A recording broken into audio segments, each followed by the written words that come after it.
L'ex-commandant Kunti Kamara condamné à la prison à vie pour des exactions pendant la première guerre civile au Libéria. C'est un soulagement pour les victimes qui ont eu le courage d'aller chercher en France la justice qu'elles ne trouvaient pas chez elles. Pour les victimes, c'est extrêmement important que ce procès se soit tenu. C'est extrêmement important qu'elles aient pu également venir et se présenter et parler devant la cour. Et de ce point de vue-là, c'est un procès qui est déjà satisfaisant pour nous, partie civile. L'accusé de 47 ans a été reconnu coupable d'une série d'actes de torture et de barbarie contre des civils. D'indicibles atrocités ont été relatées devant la cour.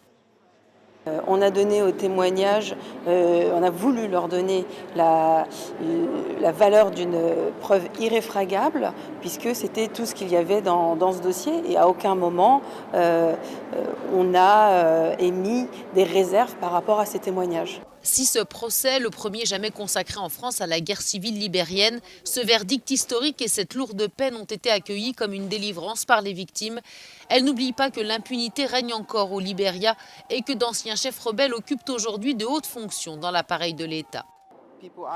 Dans l'ensemble, les gens adhèrent à ce procès. C'est un test pour la justice au Libéria. Les citoyens ordinaires aussi veulent cette justice. De nombreuses personnes racontent leur histoire, leur expérience pendant la guerre. Mais il y a aussi d'autres personnes qui disent « allons de l'avant, permettons la réconciliation, permettons à la paix de régner ». Et puis il y a ceux, et ils sont plus nombreux, qui veulent que les responsables des crimes passés rendent des comptes.